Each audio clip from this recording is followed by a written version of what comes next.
A cada episódio de X-Men 97 eu tenho mais certeza de que a série foi feita propositalmente pra deixar a gente que trabalha com análise, que gosta de fazer teorias, completamente louco. No episódio passado, 3 palavrinhas me deixaram encucado. Ele está vindo. Agora, no episódio 6, também tem 3 palavras ecoando na minha cabeça. Teve aquela mentira. Muita gente acha que essa frase se refere à mentira que a própria Tempestade contou pra ela mesma e pra Jean, de que se imaginava como uma humana comum e que estaria melhor sem os poderes. Claro que pode ser isso sim, mas eu ainda acredito, cada vez mais na verdade, que ela se referiu a uma mentira que o próprio Fera pode ter dito pra ela, que o efeito da arma do executor era permanente. Ela acreditou nessa mentira que nunca ia recuperar os poderes e por isso teve um bloqueio psicológico e continuou não conseguindo usá-los. É o mesmo bloqueio psicológico que ela teve em Fabulosos X-Men número 226, na famosa HQ que ela recupera os poderes. Nesse episódio, quando ela percebe que aquilo era mentira e que o efeito da arma talvez não fosse permanente, ela consegue voltar a usar os poderes dela. Na minha interpretação da cena, não foi o adversário quem devolveu os poderes dela de maneira mística, como uma galera disse. Foi a máquina do Forge que devolveu os poderes dela, mas ela continuou sem conseguir usar por conta desse bloqueio psicológico. É exatamente isso que acontece nas HQs, pelo menos. A máquina devolve os poderes dela, mas ela continua sem conseguir usar por um tempinho, até perceber que ela própria estava se bloqueando e recuperar de vez os poderes. A máquina do Forge não ia falhar, né? O poder do cara é literalmente poder construir qualquer coisa. E eu acho que ela se refere ao Fera porque não é a única mentira que ele disse na série. Tem uma pelo menos que eu posso comprovar e outras que eu tenho fortes impressões de que são mentiras também. Então bora pensar nas mentiras que o Fera pode ter dito em ordem. Primeiro ele mentiu pra Tempestade dizendo que o efeito da arma era permanente, o que fez ela deixar os X-Men. Depois ele teria mentido pra Jean, fazendo ela acreditar que era um clone e não a verdadeira. Quando a Jean se recusa a acreditar no resultado, além de acusar o Fera de ter manipulado os exames, ela também fala que a Tempestade teria acreditado nela. Your science could have been manipulated by someone with wicked intentions. Storm would have believed me. Como a Tempestade não estava mais lá, não tinha ninguém para acreditar na Jean. E se o Fera não tivesse falado pra Tempestade que o efeito era permanente, provavelmente ela teria ficado com os X-Men até ele encontrar uma maneira de reverter aquilo. Ela saiu por causa dele. E aí vem a mentira mais descarada de todas, a que com certeza é mentira. Ele mentiu pra Scott e Jean dizendo que não tinha cura no presente pro vírus injetado no Cable. Isso fez o Bishop levar o Cable pro futuro, fez a Jean deixar os X-Men achando que era um clone e fez o Scott ficar totalmente bagunçado das ideias. Ele se livrou de 2 X-Men e fez outro surtar com uma mentirinha só. E qual é a mentira ali? Bom, essa cura já existe nesse universo do desenho e o próprio Fera foi um dos responsáveis por desenvolver ela. Deixa eu explicar. O vírus que o Senhor Sinistro aplicou no Cable no episódio 3 é o mesmo que o Apocalipse criou e usou na segunda temporada, nos episódios 7 e 8. Na ocasião, Ensabanur manipulou os amigos da humanidade para espalharem uma fake news pelo mundo, dizendo que os mutantes estavam transmitindo um vírus. Os próprios membros do grupo de extremistas antimutantes infectavam os humanos para culpar os mutantes pela doença. E no episódio 8 da segunda temporada, o Cable deixou o Apocalipse infectar o Wolverine de propósito, para o fator de cura dele agir e criar anticorpos. Esses anticorpos foram estudados pelo próprio Fera para criar a cura. Graydon Creed Jr., líder dos Amigos da Humanidade, foi infectado pelo vírus e foi curado nessa linha do tempo. Ele apareceu de novo vivão e saudável na quarta temporada, sem nenhum vestígio da infecção. A cura existe no presente, não só no futuro, e o Fera sabe muito bem disso. O episódio 8 da segunda temporada também dava a entender que nesse universo, a Jean era a mãe do Cable, diferentemente das HQs. Inclusive, quando ele vai atrás de informações sobre os X-Men nesse episódio, ele deixa claro que já conhece Scott e Jean, apenas os dois. Na minha visão, é exatamente por ser uma mentira do Fera que não revelaram até agora quando a Jean e a Madelyne foram trocadas. É por isso que a gente não sabe quem foi a Fênix ou quem casou com o Ciclope. Isso acontece porque, na verdade, elas nunca tinham sido trocadas. Só aconteceu a troca no episódio 3 de X-Men 97. No episódio passado, o Ciclope parece ter uma ligação psíquica com a Madelyne, que estava em Genosha, o que reforça essa ideia. Vale lembrar que o Fera fala para uma das sentinelas no primeiro episódio que aquele era o começo de uma bela amizade involuntária. Essa amizade depois teria resultado no massacre em Genosha. E eu também sempre faço questão de lembrar dessa frase dele no segundo episódio. The only safe and sure way to destroy your enemy is to make him your friend. Tem dois personagens que aparecem em destaque nesse episódio e que descobrem sobre o massacre de Genosha vendo tudo de longe: Tempestade e Professor Xavier. Foi o Fera quem teve a ideia de mandar o Professor Xavier para o espaço no último episódio do desenho clássico, em busca do tratamento. Ele diz que não existia cura na Terra para a doença de Charles, mas nada impede disso ser mentira também. Porém, se pensar bem, sendo mentiras ou não, de toda forma, esses dois personagens não estavam lá no momento em que o mundo começou a acabar por causa de falas do Fera. Nessa minha teoria, o Fera pode ter sido trocado durante a saga Phalanx Covenant, nos primeiros 2 episódios da 5ª temporada. É uma história que mostrou Fera, Senhor Sinistro, Magneto e Forge trabalhando juntos. 4 personagens extremamente presentes e envolvidos com tudo que tá rolando agora. Magneto e Forge eu não tava achando suspeitos, mas essa série já me deixou paranoico e eu não confio mais em ninguém. Trust no one, not even your own team. Understood.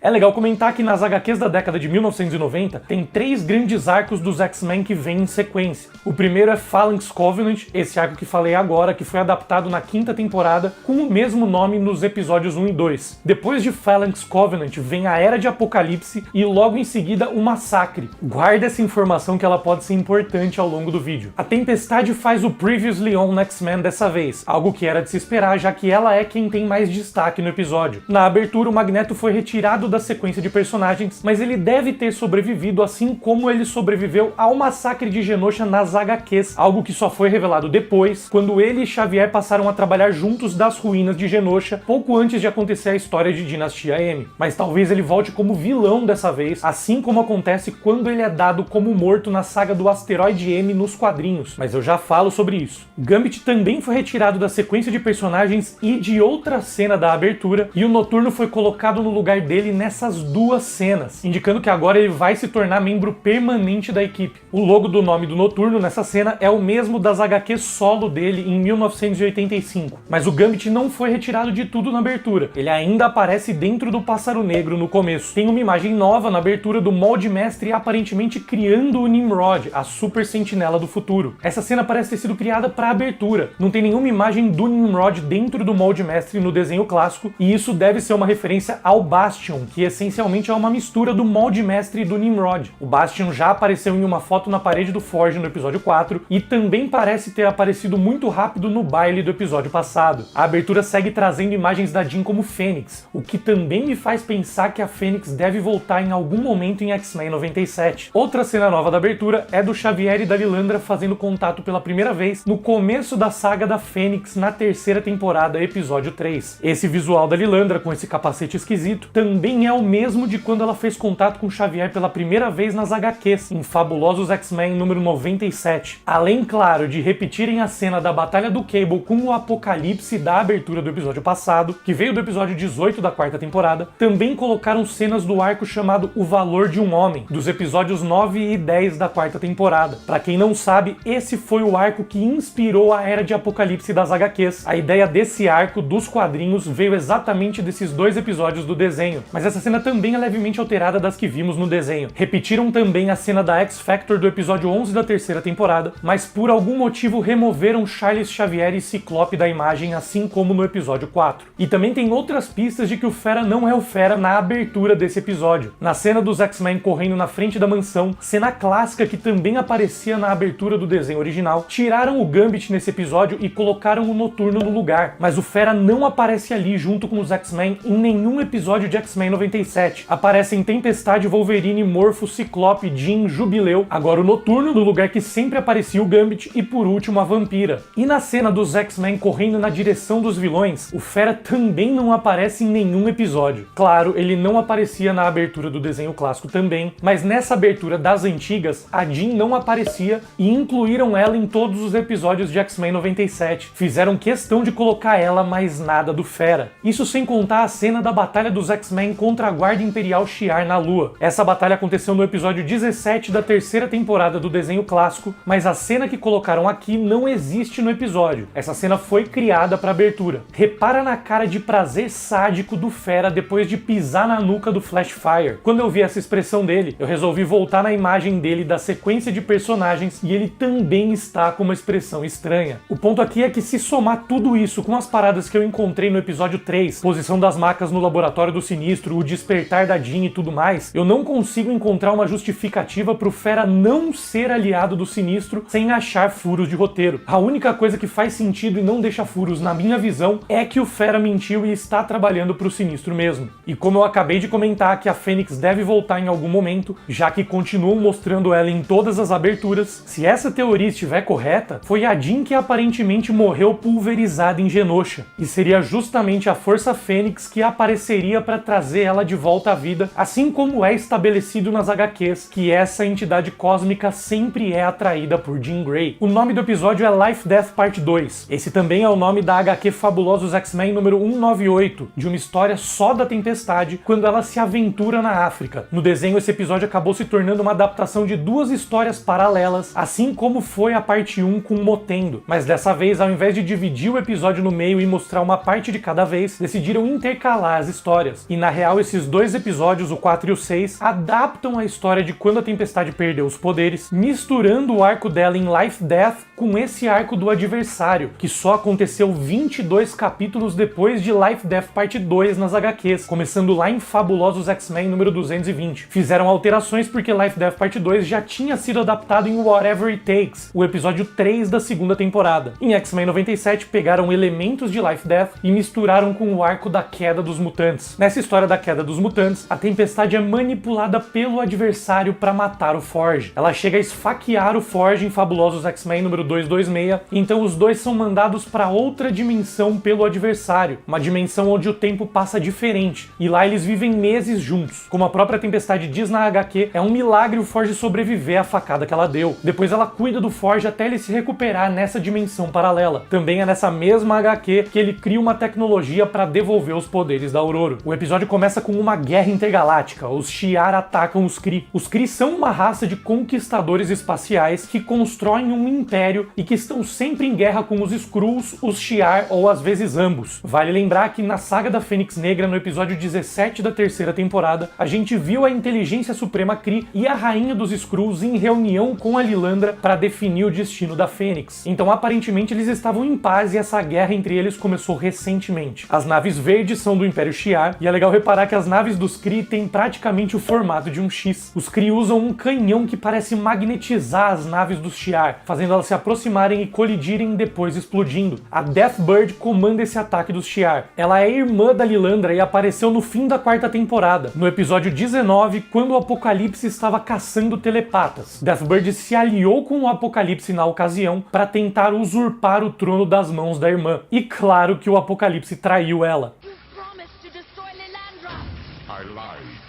Mas a última vez que ela foi vista na série, ela foi presa por uma tentativa de golpe. Quem prendeu ela foi o próprio Gladiador, inclusive. Então é meio estranho ver ela livre e lutando ao lado do Gladiador nessa cena. Claro, nesse episódio a Deathbird parece estar de novo tentando descredibilizar a Lilandra e o Xavier para assumir o trono. Mas voltando pra batalha, Deathbird ataca os Kree que são defendidos por Ronan, o Acusador. Claro, ele também apareceu no MCU em Guardiões da Galáxia e Capitã Marvel. Mas o visual dele no desenho é bem mais fiel ao dos quadrinhos. E um comentário legal, nas HQs o Gladiador e o Ronan já fizeram parte da mesma equipe de heróis intergalácticos, os Aniquiladores, junto com o Surfista Prateado, Bill Raio Beta e Quasar. Ronan chama a Deathbird de pomba, como um insulto, e é legal comentar que os Shi'ar são uma raça descendente de aves. Inicialmente eu achei que isso pudesse ter relação com o arco Operação Tempestade Galáctica dos Vingadores, mas tá com um pouco mais de cara de Guerra dos Reis. Os membros da Guarda Imperial Shi'ar que aparecem nesse episódio são o Gladiador, líder da Guarda Imperial, Manta, Titã, Flashfire, Starbolt, Smasher, Warstar, Tremor e Vulcan. Esse último, Vulcan, é um personagem importante também, porque ele é Gabriel Summers, irmão mais novo do Ciclope e do Havoc. É a presença dele que me faz pensar na Guerra dos Reis. Gabriel é um irmão do Scott que nasceu no espaço, em Chandilar, capital do Império Shi'ar, e foi escravizado por D'Ken quase a vida toda. Depois de muito tempo, ele chegou a ter um relacionamento com a Deathbird e conseguiu dar um golpe para tomar o trono dos Shi'ar. Depois de assumir o trono, ele começou uma guerra contra os Kree, bem semelhante ao que tá rolando no começo desse episódio. O Ronan chama essa batalha de vitória pírrica. Essa é uma expressão que o Ronan deve ter aprendido na Terra ou no mínimo com algum terráqueo. Vitória pírrica é uma expressão utilizada para se referir a uma vitória obtida a alto preço, que pode causar prejuízos irreparáveis. A expressão recebeu o nome do rei Pirro, do Epiro, do reino da Macedônia, após ele derrotar os romanos na batalha de Heracleia em 280 a.C. e na batalha de Asculo em 279 a.C.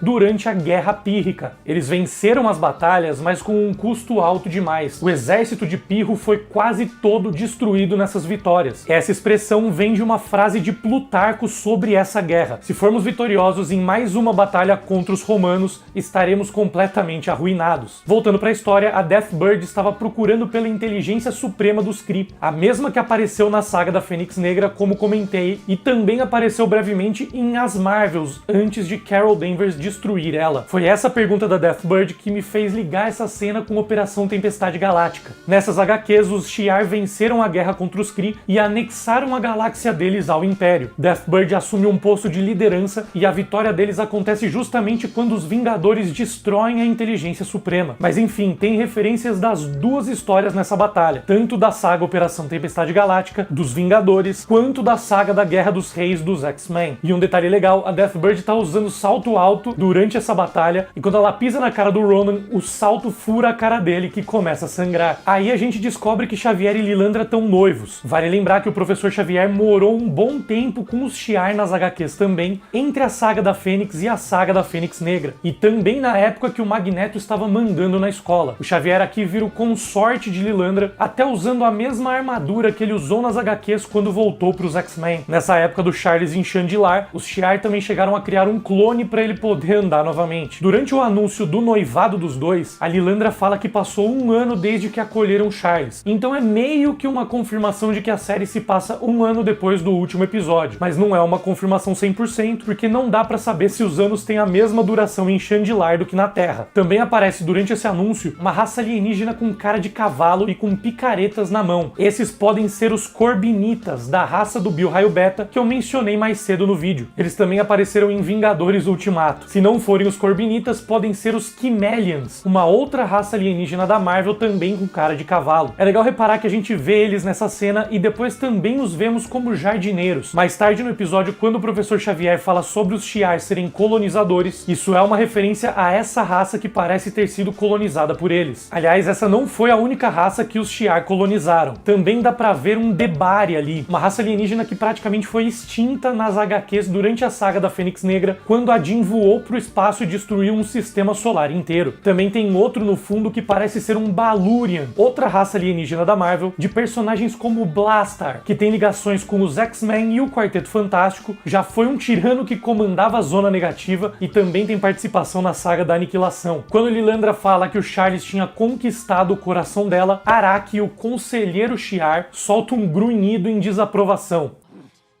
E depois, quando os dois conversam no jardim, aparecem pessoas cochichando e fazendo fofoca no fundo. Claramente os Shi'ar não aceitam o Xavier. Charles explica que na Terra, quando duas pessoas se casam, elas vão para uma ilha distante celebrar o amor. Isso foi o que aconteceu quando Jean e Scott se casaram pela primeira vez no desenho, na segunda temporada, quando os dois foram sequestrados pelo Senhor Sinistro durante a lua de mel. Forge também propõe para a Tempestade que os dois podiam viajar para uma ilha tropical no final do episódio. Assim como a lua de mel do Ciclope da Jean foi interrompida pelo Senhor Sinistro, o casamento de Charles e Lilandra e também o romance de Tempestade e Forge acabam sendo interrompidos pelo ataque de Nathaniel Essex a Genosha. Nessa cena é legal reparar que a Lilandra percebe na hora o motivo do Xavier não ter contado aos X-Men que ele está vivo. Ele se sente culpado por escolher a própria felicidade em detrimento do sonho de paz e coexistência na Terra. Aí a Lilandra fala que depois que derrotarem os Kree, Charles pode ser o educador que vai ensinar os costumes dos Shi'ar pro povo. Aqui já dá pra ver que ela, como líder da raça, confunde educação com doutrinação. Por ser imperatriz de uma nação imperialista, ela acredita que educação é quando os conquistadores forçam os valores e ideais deles aos conquistados. E educação é outra coisa, claro. Educação verdadeira é pensamento crítico, é mente aberta, é explorar diferentes escolas de pensamento. Educação é questionar, não acatar. Aí uma criatura voadora passa na frente da lua, cortando por uma coruja também voando em frente à lua, e o episódio muda para a história da tempestade com o adversário. E nesse episódio, assim como no episódio 4, o adversário é dublado no original em inglês pela mesma dubladora da tempestade, como se fosse uma voz vindo da própria mente da Ororo. Durante todo o episódio, o adversário que se alimenta de medo faz a Ororo confrontar os próprios temores. O pano de fundo dessa história toda é de Life Death Parte 2, embora essa HQ não tenha participação do adversário. Em Fabulosos X-Men 198, a tempestade é atacada por uma cobra venenosa na África dentro de uma caverna e tem alucinações, imaginando os X-Men. Nessas alucinações, o professor Xavier começa a falar que ela sempre teve muito medo e ele dá a entender que sem os X-Men ela não seria ninguém. Aí a Ororo acusa ele de ser um mentiroso. A cena da tempestade no caixão, quando o adversário começa a se passar pelos X-Men, representa essas alucinações que ela teve nessa cena da HQ. Mas no fim, quando as alucinações param, ela percebe que não tinha sido mordida pela cobra e tudo aquilo era psicológico. E claro, aqui o caixão representa o maior medo da tempestade, que é claustrofobia. E outro detalhe legal é que quando o adversário se transforma na Jean, ele vira a versão com cabelo solto. Os olhos de todos os X-Men brilham vermelhos e todos têm presas. Na HQ, essa parada da cobra acontece bem antes dela recuperar os poderes, mas no episódio 6 é esse o motivo dela não conseguir usar os poderes que ela tinha antes. Uma parada psicológica. Ela acreditou em uma mentira que o efeito da arma era permanente e ficou com um bloqueio psicológico que impedia ela de conjurar os raios e a natureza. Quando ela percebe que é uma mentira, ela se liberta desse bloqueio psicológico e finalmente consegue usar os poderes de novo. Daqui a pouquinho eu falo mais sobre como ela recuperou os poderes nos quadrinhos. Voltando, o adversário aqui menciona uma fala da Tempestade pra Jean no episódio 2. Claro, a Tempestade faz parte de um grupo de heróis que protege uma sociedade que teme e odeia eles. Então é natural que ela já tenha ponderado se não seria mais feliz como uma humana comum. Assim como o Xavier, que abriu mão do sonho de coexistência em busca de um pouquinho de felicidade. Mas no fim, esse sonho dos dois é interrompido. Na casa do Forge dá pra ver por um breve momento o uniforme dele da X-Factor, perto da escada. Logo quando ele chega pra atacar o adversário. É legal lembrar que o Forge não é só um mutante. Ele também foi treinado desde o nascimento pra ser um xamã e pra derrotar o adversário. Ele também sabe usar magia, e aqui esses poderes mágicos são desenhados de maneira muito semelhante a que vemos quando personagens como o Doutor Estranho fazem feitiços no MCU. No primeiro filme do Doutor Estranho é estabelecido que mágica no MCU usa a energia de outras dimensões.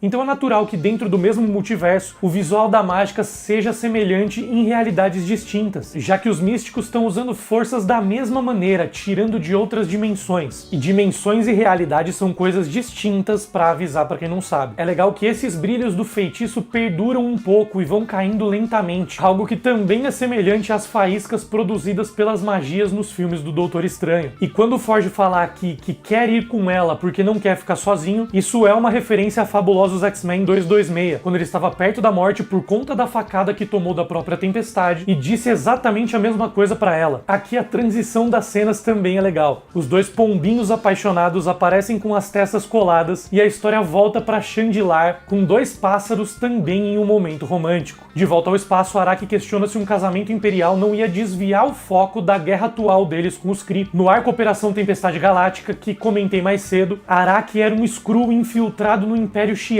que ficava instigando a Lilandra a continuar com essa guerra. Então essa preocupação dele com a guerra contra os Kree pode ser um pequeno easter egg dessas HQs também. Deathbird questiona o posto de Xavier dentro do Império Shi'ar. Ela fala, pelo menos em inglês, sobre a origem de Charles, dizendo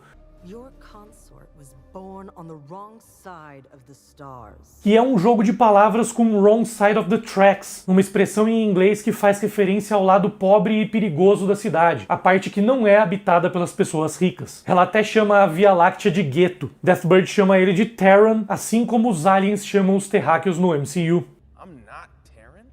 Então ela desafia Charles a apagar todas as memórias que tinha da Terra, incluindo os X-Men. Isso continua o tema do episódio passado, sobre memórias, como comentei na última análise, e também traça um paralelo entre a história do professor e da Tempestade, que escolheu deixar os X-Men para trás para buscar uma nova vida como uma humana comum. Xavier e Gladiador falam sobre as divindades de Shandilar. Gladiador menciona a união entre Shahra e Kithri. Esses dois personagens vêm das HQs e são realmente divindades do Império Shi'ar. Gladiador diz que a união dessas duas divindades foi o que trouxe paz na galáxia, misturando várias culturas em uma só. Xavier então compara essa fala com Rudyard Kipling. Kipling é um autor e poeta britânico que escreveu alguns livros aclamados, como o clássico The Jungle Book, A História de Mowgli, mas ele também escreveu um poema muito polêmico chamado White Man's Burden. Esse poema se tornou basicamente o hino do imperialismo e falava que o dever do homem branco era espalhar a cultura dele pelo mundo. Um poema que falava de colonização e conquista de territórios, essencialmente o que o Xavier critica na cultura Shi'ar. Alguns acreditam que ele foi escrito como crítica de maneira satírica e irônica, outros acreditam que não, mas o fato é que o poema acabou se tornando inspiração para imperialistas e supremacistas brancos desde então, e por isso é muito criticado. E o Gladiador responde que o idealismo também é uma forma de insanidade, mostrando mais uma vez a visão engessada que toma conta do Império. Até o Araki fala algo semelhante no fim do episódio, durante a aula. Isso mostra que no Império Shi'ar, tudo que é diferente do que foram ensinados a acreditar desde o nascimento é considerado insanidade. Inclusive o Xavier menciona criticamente mais cedo nessa mesma cena que os Shi'ar acreditavam que a arte também era uma forma de insanidade. Mas quando o Gladiador responde que o idealismo é uma forma de insanidade, o Xavier menciona o velho amigo dele, Magnus, dizendo que ele concordaria com o guarda do Império. De volta à Terra, a Tempestade e o Forge cavalgam na direção de uma montanha. É justamente no topo de uma montanha que a Tempestade recupera os poderes em Fabulosos X-Men número 226. E vocês repararam o tanto de vezes que a Tempestade aparece andando a cavalo nessa série? Parece que virou o novo hobby preferido dela. Claro, ela apareceu passeando a cavalo com a vampira no desenho clássico também, então não é novidade que ela curte. Dentro da caverna tem uma caixa de armas e munições com a data de 1863. Essa data não é aleatória.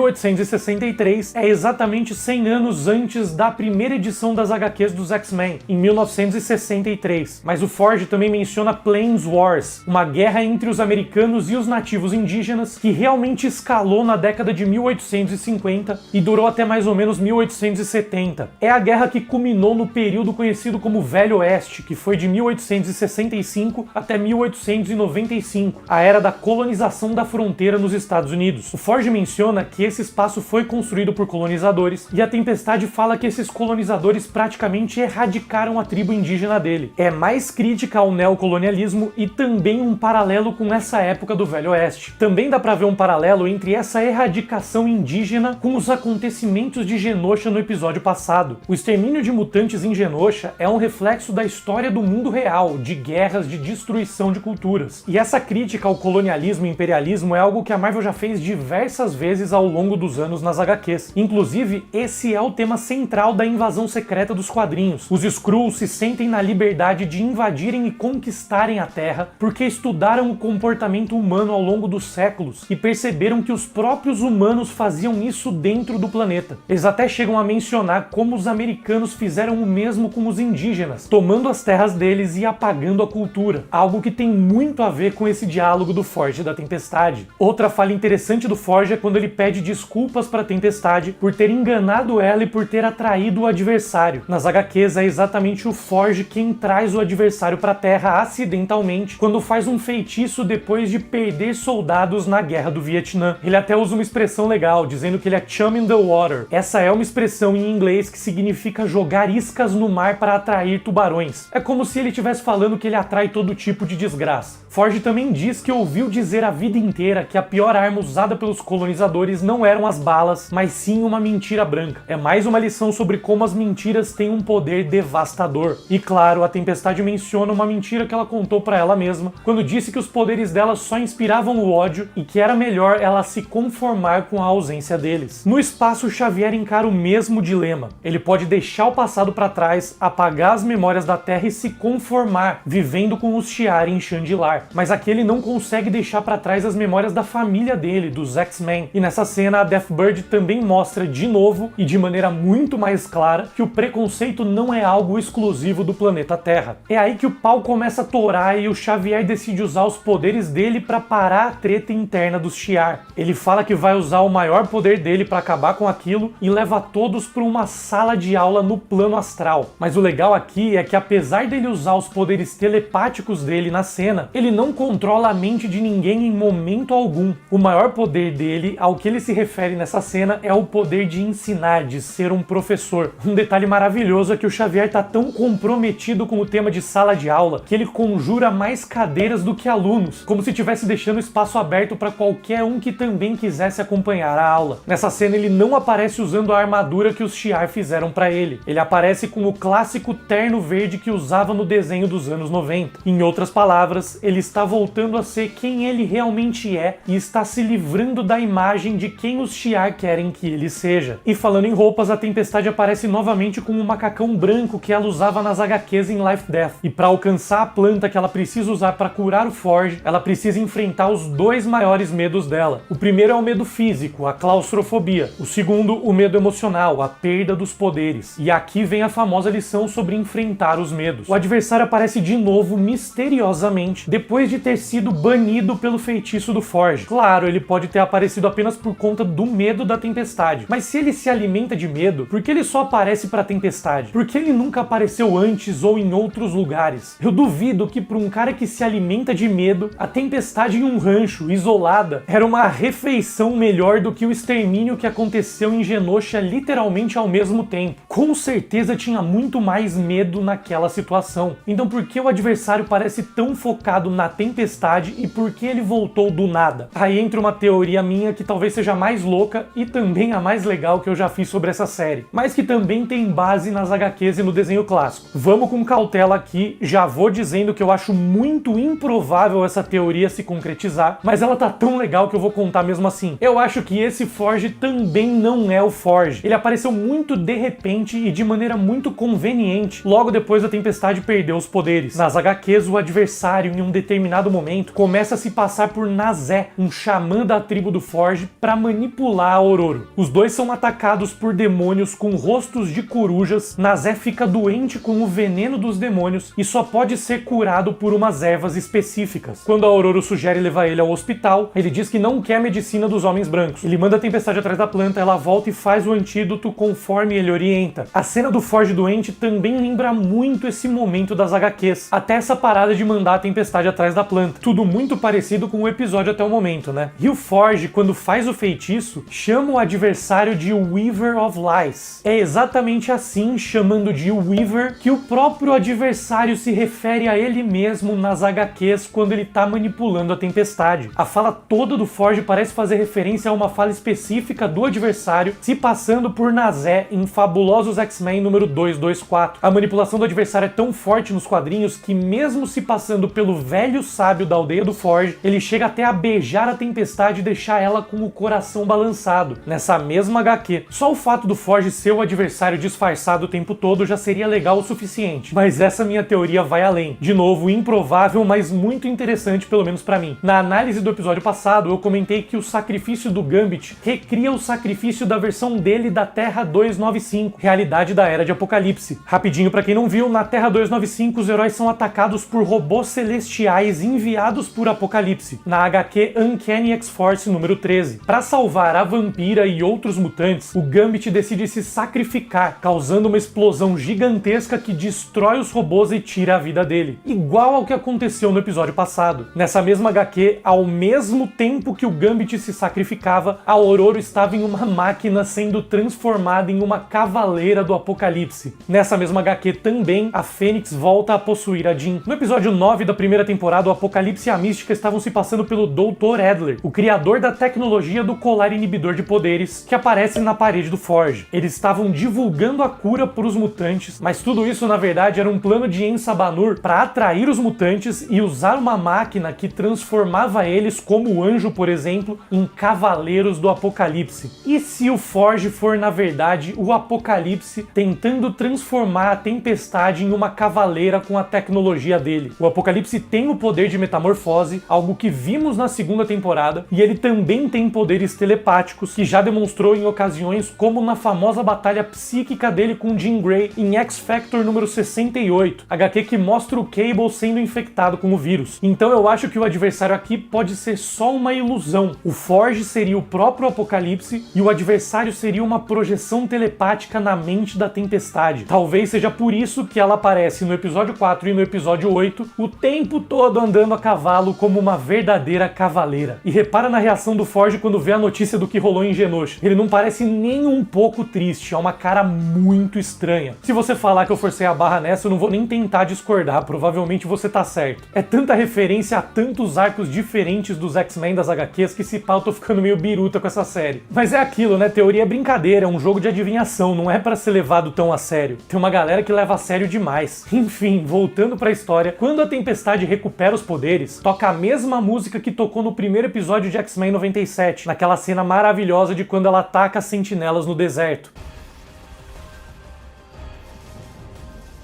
Ela muda de roupa e o cabelo cresce do nada, o que pode até parecer um erro. Só que o desenho clássico já estabeleceu que ela tem esse poder de mudar a roupa no primeiro episódio da primeira temporada, quando ela salva Jubileu no shopping. Mas aqui é ainda mais legal porque ela usa as penas do adversário para fazer o traje. Ela literalmente tá vestindo os demônios que atormentam ela. A roupa é idêntica ao uniforme clássico dela, preto com a tiara, de quando foi recrutada para os X-Men em X-Men Giant Size número 1, e que ela usou por anos até adotar o visual do Moicano em Fabulosos X-Men número 173. E como eu comentei no outro vídeo, é um traje que ela também usou na Era do Apocalipse, logo antes de se tornar uma cavaleira na história que eu comentei agora há pouco. A imagem que eu usei do traje preto com a tiara é da capa da HQ Era de Apocalipse número 5, história que tem o Senhor Sinistro como grande antagonista. Já essa parada do cabelo crescer me parece uma homenagem à HQ que ela recupera os poderes, Fabulosos X-Men número 226. Ela aparece sem poderes e com o Moicano nessa história, mas como o tempo passa diferente na dimensão onde ela e o Forge estavam, na mesma edição dos quadrinhos ela já aparece com o cabelo grande quando recupera os poderes. Pode ter gente que acha que o cabelo crescer não faz sentido, mas nem tudo precisa fazer sentido, tem coisa que é só homenagem mesmo e tá tudo certo. Assim como a proporção das sentinelas no episódio 4, que eles deixaram variar de tamanho de propósito no Motendo para homenagear o que acontecia no desenho clássico. Ela sai voando e olha o próprio reflexo na água. Depois ela usa essa água para formar 3 ciclones, também se encarando em um reflexo como se fosse um espelho. Eu juro que eu fiquei com a sensação de que a imagem que é refletida tem um ar meio sombrio e até a cara dela logo em seguida também tem um ar de maldade. Até o reflexo na água antes me deu uma sensação meio maligna. Tô falando, talvez eu esteja ficando meio paranoico com essa série. A história volta pro rancho, dessa vez sem coruja no céu. A cena é a que eu comentei há pouco, que lembra muito quando a Tempestade estava cuidando do adversário, se passando por Nazé em Fabulosos X-Men número 223. A Tempestade fala pro Forge: algo que também parece uma referência, pelo menos estruturalmente, a uma fala do adversário nessa mesma HQ, quando ele diz: "Dreams are but reality cast in a different form." Talvez essa fala do adversário tenha inspirado o conceito de sonhos no MCU, que é mostrado em Doutor Estranho no Multiverso da Loucura, e que fala que os sonhos são, na verdade, visões de variantes e de outras realidades. Na ocasião, o adversário estava consolando a Ororo depois de um pesadelo. E estruturalmente, essa fala dela também lembra uma das melhores frases do MCU. What is grief, if not love, persevering? O Forge liga a TV e, como eu disse antes, ele vê a notícia do que aconteceu em Genosha com uma expressão muito estranha. A Tempestade chora desesperada. Logo agora que ela recuperou os poderes, o medo dela do ódio contra os mutantes tomou proporções inimagináveis. Ela não teve um segundo de paz. A reportagem é a mesma que os X-Men estavam vendo no episódio passado, mas em um momento diferente. A repórter é Trish Tilby, que já tinha aparecido no episódio passado entrevistando os X-Men e depois cobrindo o que aconteceu em Genosha. E também apareceu no episódio 2, dando a notícia do garoto que o Magneto salvou na roda gigante. Ela fala sobre nações que estavam negando refúgio aos mutantes que foram vítimas do ataque a Genosha. Como o jornal diz que alguns países estavam recusando refúgio para os sobreviventes, é de se esperar que muitos deles acabem indo parar na mansão dos X-Men, como o Noturno aparentemente vai fazer, ou talvez em Krakoa se adaptarem a esse arco. Trish também menciona uma guerra evolucionária entre humanos e mutantes. É legal a escolha de palavras palavras aqui.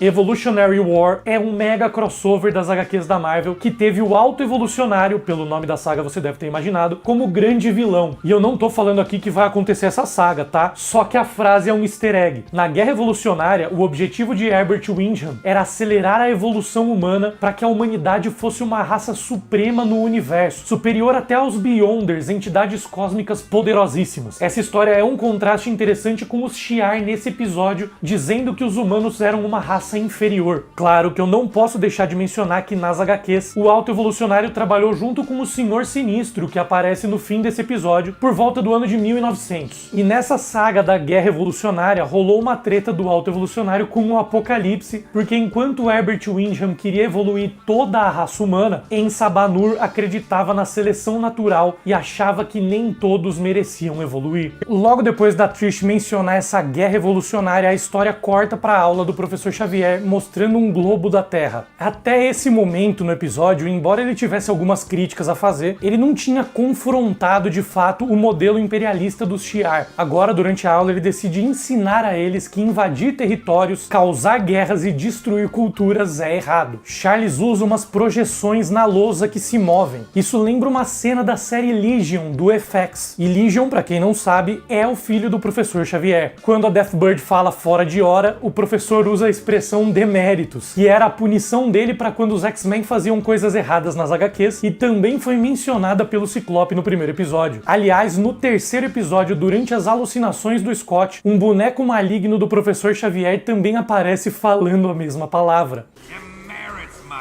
O tema de crítica ao colonialismo e imperialismo está presente em todo o episódio, mas aqui o Charles vai muito mais diretamente ao ponto, dando literalmente uma aula sobre o assunto. Ele também faz um discurso muito bonito sobre como nós somos passageiros, mas o universo é para sempre. Charles até chama todos ali de filhos do átomo, uma expressão sempre muito vinculada aos X-Men, mas nessa cena o significado é diferente. Ele está se referindo ao fato de que todos ali, humanos mutantes, Shi'ar, Kree, Skrull e todos que fazem parte desse cosmos têm a mesma origem, o Big Bang, quando uma partícula muito densa e quente explodiu e deu origem ao universo. Mas o discurso dele é interrompido por uma visão do massacre de Genosha. É legal que as visões começam com o globo da Terra girando descontrolado e depois pegando fogo. Ele vê diversos cadáveres na sala de aula, semelhante à visão da Madeleine no episódio 1 dos diversos túmulos. Esses cadáveres nas carteiras estudando podem ser um sinal da morte dos próprios alunos dele, os mutantes da escola Xavier. E tem muito mais cadáveres agora do que tinham alunos antes. A fala que ele diz nesse momento é exatamente idêntica a uma fala do Professor Xavier em E de Extinção, nas HQs de Grant Morrison. A única diferença é que na HQ ele fala que estavam bebendo chá e não vinho. O Charles também é atingido nessas visões por uma explosão verde, assim como os mutantes de Genosha e como a Madeleine nas visões do primeiro episódio. Ele sente até ele próprio se tornando um cadáver. E claro, quem ele vê morto em uma forma gigante é o Gambit, que fez o maior sacrifício de todos no último episódio. Mas é estranho que o Charles tenha visto só Remy LeBeau nessa visão e não o Magneto. Antes, no episódio, conversando com o Gladiador, o Xavier lembra a gente que o Magneto é um amigo muito antigo e querido dele. E no episódio 2, o Magneto diz pra Vampira que sempre sentiu a presença de Xavier na mente dele. I would always sense Charles in my mind. Not invading, more a presence.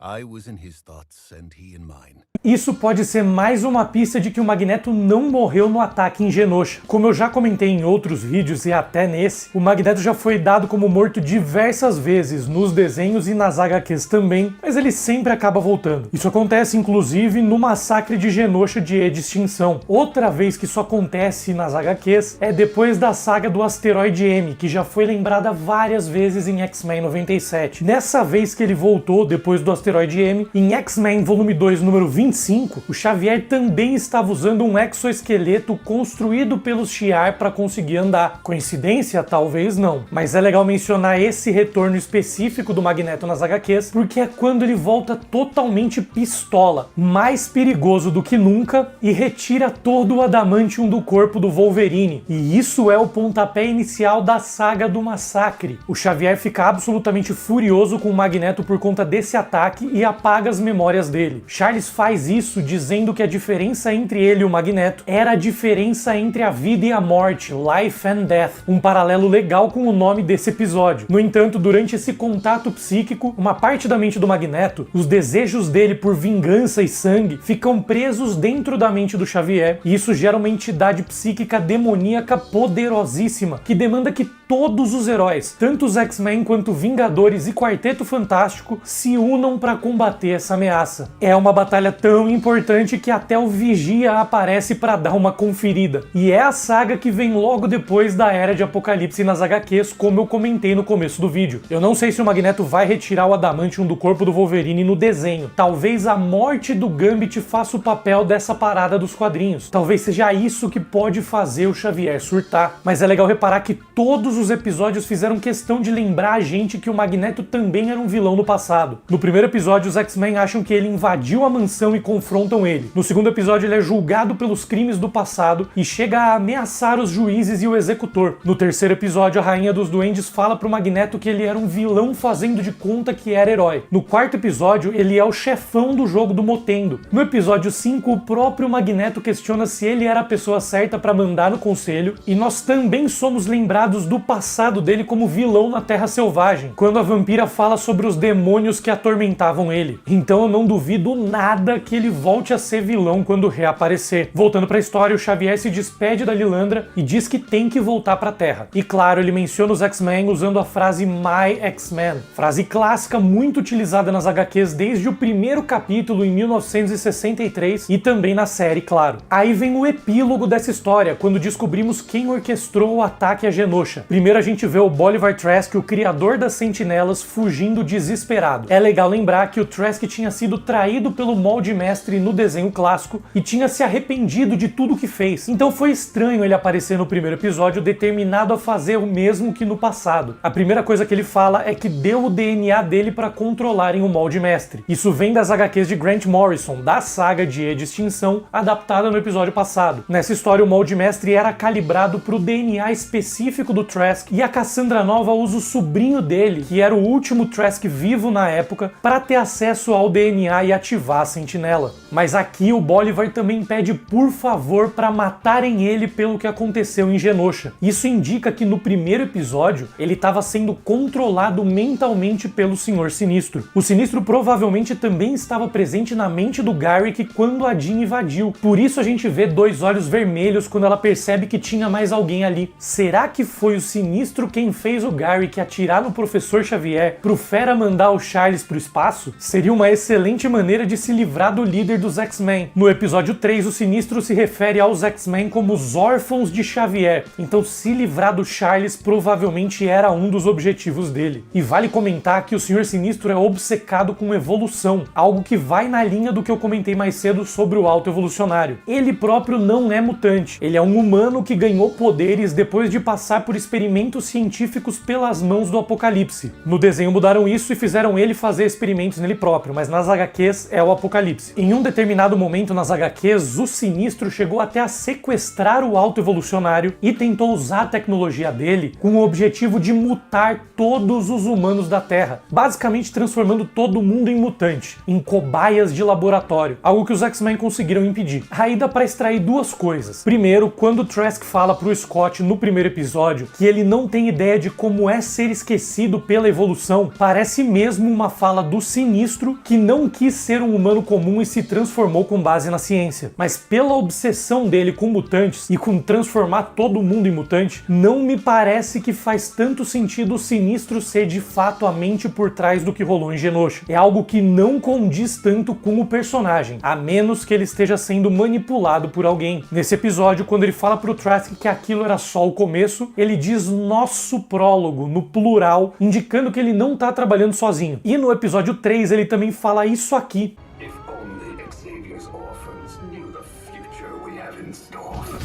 Mais uma vez, falando nós no plural, outra pista de que ele não tá sozinho nessa. Eu já falei bastante sobre o Apocalipse, mas tem outra pessoa que também deve estar envolvida, Val Cooper. É estranho ver o Trask solto aqui nessa cena, já que a Val prendeu ele no episódio 1. Também foi estranho ver as sentinelas totalmente ativas no episódio passado, já que foi a equipe dela quem desmontou o molde mestre. Então ela com certeza tá envolvida de alguma forma nessa parada. No episódio passado a gente viu mutantes serem desintegrados bem do lado dela e ela aparentemente não foi atacada. Talvez ela seja a mística disfarçada como muita gente acredita. É uma possibilidade enorme sim, mas também pode ser que seja só a Val Cooper mesmo. Na época em que a Tempestade estava lidando com um adversário nas HQs, ela montou a Freedom Force, um time de ex-criminosos superpoderosos para caçar e neutralizar os X-Men. E a Val também já usou sentinelas para atacar vilões nas HQs, como fez em Dinastia Kang atacando o Conquistador, por exemplo. De toda forma, sendo a mística disfarçada ou a Val Cooper, o fato é que é muito difícil ela não estar envolvida nessa. E eu quero falar aqui que, sinceramente, eu não me importo se eu vou acertar ou errar essas teorias. Na maioria das vezes eu até prefiro quando eu erro, porque é quando eu sou mais surpreendido, como aconteceu com esse episódio que colocou os Shi'ar e os Kree no meio da história e eu não tava esperando. Isso foi sensacional. Meu único objetivo aqui é trazer as referências às HQs e também teorias interessantes. A única coisa é que, se eu tenho uma teoria, eu só coloco nos vídeos se tiver justificativa plausível. Mesmo quando eu erro, a regra nesse canal é que eu tenho que argumentar e justificar tudo que eu tô falando. Se não tiver argumento, não entra no vídeo. Agora, falando do que vem por aí, o nome do próximo episódio é Bright Eyes. Assim como Remember It foi sobre o Gambit e teve a aparição do Cable, Bright Eyes deve ser sobre a Vampira e o Cable. Essa é uma frase que ela falou pra ele especificamente no episódio 8 da segunda temporada, um episódio que eu mencionei bastante nesse vídeo.